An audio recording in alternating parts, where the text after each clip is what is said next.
ନମସ୍କାର ଦୈନିକ ନ୍ୟୁଜ୍ ଓଡ଼ିଆ ଚ୍ୟାନେଲକୁ ଆପଣଙ୍କୁ ସ୍ୱାଗତ। ଆଜି ଜାନୁଆରୀ 29 ତାରିଖ। ଆସନ୍ତୁ ନଜର ପକାଇବା ଆଜି ଦିନର ମୁଖ୍ୟ ଖବର ଗୁଡ଼ିକ ଉପରେ। ବିମାନ ଦୁର୍ଘଟଣାରେ ଉପମୁଖ୍ୟମନ୍ତ୍ରୀଙ୍କ ଦେହାନ୍ତ। ମହାରାଷ୍ଟ୍ରର ଉପମୁଖ୍ୟମନ୍ତ୍ରୀ ଅଜିତ ପାୱାରଙ୍କ ବିମାନ ଦୁର୍ଘଟଣାରେ ଦେହାନ୍ତ ହୋଇଛି। ବାରାମତୀ ଜିଲ୍ଲା ପରିଷଦ ନିର୍ବାଚନ ପ୍ରଚାର ପାଇଁ ଚାର୍ଟାର୍ଡ ପ୍ଲେନରେ ଯାଉଥିଲେ ଅଜିତ। ଅବତରଣ ବେଳେ ବିମାନ ଖସି ପଡ଼ି ସେଥିରେ ନିଆଁ ଲାଗିଯାଇଥିଲା। ଦୁର୍ଘଟଣାରେ ଉପମୁଖ୍ୟମନ୍ତ୍ରୀ ଅଜିତ ପାୱାରଙ୍କ ସହ ଆଉ 6 ଜଣଙ୍କର ମୃତ୍ୟୁ ହୋଇଥିବା ଡିଜିସିଏ ସୂଚନା ଦେଇଛନ୍ତି।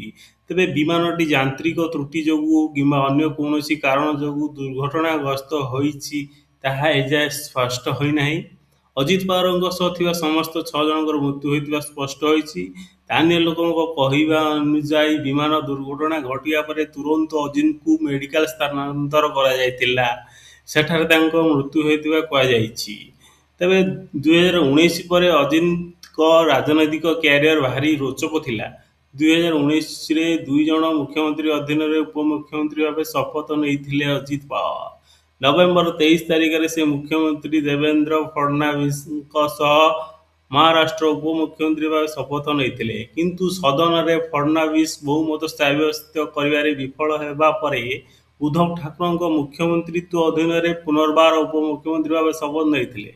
2023ରେ ପୁଣିଥରେ ମହାରାଷ୍ଟ୍ରର ଉପମୁଖ୍ୟମନ୍ତ୍ରୀ ହେଲେ। ଏହାକୁ ମିଶାଇ ଅଜିତ ପାୱାର 6 ଥର ମୁଖ୍ୟମନ୍ତ୍ରୀ ହୋଇଥିଲେ। ପରବର୍ତ୍ତୀ ଖବର। ଅଜିତ ପାୱାରଙ୍କ ବିମାନ ଦୁର୍ଘଟଣା ତଦନ୍ତ ଦାବି କଲେ ମମତା। ପଶ୍ଚିମବଙ୍ଗ ମୁଖ୍ୟମନ୍ତ୍ରୀ ମମତା ବାନାର୍ଜୀ ସାମାଜିକ ଗଣମାଧ୍ୟମ ଏକ୍ସରେ ଏକ ପୋଷ୍ଟ କରି ଅଜିତ ପାୱାରଙ୍କ ଆକସ୍ମିକ ବିୟୋଗରେ ମୁଁ ଗଭୀର ଭାବରେ ମର୍ମାହତ ଏବଂ ସ୍ତବ୍ଧ ବୋଲି ପ୍ରକାଶିତ କରିଛନ୍ତି।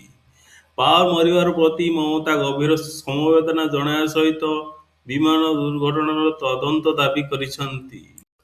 ପରବର୍ତ୍ତୀ ଖବର। ସରକାରଙ୍କ ସଫଳତାର ରିପୋର୍ଟ ଦେଲେ ରାଷ୍ଟ୍ରପତି। ସଂସଦର ବଜେଟ୍ ଅଧିବେଶନ ରାଷ୍ଟ୍ରପତି ଦ୍ରୌପଦୀ ମୁର୍ମୁଙ୍କ ଅଭିଭାଷଣ ସହିତ ଆରମ୍ଭ ହୋଇଛି। ଅଧିବେଶନ ଆରମ୍ଭରେ ରାଷ୍ଟ୍ରପତି ଦ୍ରୌପଦୀ ମୁର୍ମୁ ସରକାରଙ୍କ ସଫଳତାର ରିପୋର୍ଟ ଦେଇ କହିଛନ୍ତି, ସରକାର ଏକ ବିକଶିତ ଭାରତ ପାଇଁ ସମୃଦ୍ଧ ଚାଷୀଙ୍କୁ ପ୍ରଥମ ପ୍ରାଥମିକତା ଭାବରେ ଦେଖୁଛନ୍ତି। ତେଣୁ ସରକାର ପ୍ରଧାନମନ୍ତ୍ରୀ କିଷାନ ସମ୍ମାନ ନିଧି ଯୋଜନା ଆରମ୍ଭ କରିଛନ୍ତି। ରାଷ୍ଟ୍ରପତି ଗ୍ରାମାଞ୍ଚଳରେ ବିକାଶ ଓ ନିଯୁକ୍ତି ପାଇଁ ବିକଶିତ ଭାରତ ଜି ସମ୍ପର୍କରେ ଉଲ୍ଲେଖ କରିଛନ୍ତି। ଏହାକୁ ନେଇ ବିରୋଧୀ ସଦସ୍ୟମାନେ ବିରୋଧ ପ୍ରଦର୍ଶନ କରିଥିଲେ, ବିଭିନ୍ନ ସ୍ଲୋଗାନ ହୋ ହଲ୍ଲା କରିଥିଲେ। ରାଷ୍ଟ୍ରପତି ଦାବି କରିଥିଲେ ଯେ ସରକାର ପ୍ରକୃତ ସାମାଜିକ ନ୍ୟାୟ ପ୍ରତି ସମର୍ପିତ ଅଛନ୍ତି। ସରକାର ଦୁର୍ନୀତି ଓ ସ୍କାମ୍ ମୁକାବିଲା କରିବାରେ ସଫଳ ହୋଇଛନ୍ତି। ସାର୍ବଜନୀନ ପାଣ୍ଠିର ଉପଯୁକ୍ତ ବ୍ୟବହାର ସୁନିଶ୍ଚିତ କରାଯାଇଛି। ସରକାର ଦଳିତ, ଅବହେଳିତ, ପଛୁଆ ବର୍ଗ ଓ ଆଦିବାସୀ ସମ୍ପ୍ରଦାୟର କଲ୍ୟାଣ ପାଇଁ ସମ୍ପୂର୍ଣ୍ଣ ପ୍ରତିଶ୍ରୁତିବଦ୍ଧ ରହିଛନ୍ତି। ପରବର୍ତ୍ତୀ ଖବର। ଟ୍ରମ୍ପଙ୍କ ଉପରେ ନାହିଁ ଜନତାଙ୍କ ବିଶ୍ୱାସ, ବଢ଼ିଛି ଦରଦାମ, ପକେଟ ଉପରେ ପଡ଼ିଛି ପ୍ରଭାବ। ଆମେରିକା ରାଷ୍ଟ୍ରପତି ଡୋନାଲ୍ଡ ଟ୍ରମ୍ପଙ୍କୁ ନେଇ ଅସନ୍ତୋଷ ବଢ଼ିବାରେ ଲାଗିଛି। ଟ୍ରମ୍ପଙ୍କ ତାରିଫ ପ୍ଲାନକୁ ନେଇ ସାରା ବିଶ୍ୱ ଟ୍ରମ୍ପଙ୍କ ଉପରେ ଖପା ଥିବା ବେଳେ ନିଜ ଦେଶର ଜନତା ବି ଟ୍ରମ୍ପଙ୍କ ଉପରୁ ବିଶ୍ୱାସ ତୁଟେଇ ବସିଲେଣି। ଦେଶର ଅର୍ଥନୀତିକୁ ନେଇ ମଧ୍ୟ ଚିନ୍ତା ବଢ଼ିଲାଣି। ଆମେରିକାର ଅର୍ଥନୀତି ପ୍ରତି ସାଧାରଣ ଲୋକଙ୍କ ବିଶ୍ୱାସ ହ୍ରାସ ପାଇଛି। ଟ୍ରମ୍ପ ପ୍ରଶାସନର ନୀତି ମଧ୍ୟରେ ଆମେରିକୀୟ ଜନସାଧାରଣ ସରକାର ଏବଂ ଭବିଷ୍ୟତ ବିଷୟରେ ଅଧିକ ଚିନ୍ତିତ ହେଉଛନ୍ତି। ଏହା ମୁଦ୍ରାସ୍ଫୀତି, ଚାକିରି ହ୍ରାସ ଏବଂ ସାଧାରଣ ଲୋକଙ୍କ ଆଶା ହ୍ରାସ ପାଇବା ଯୋଗୁଁ ହୋଇଛି।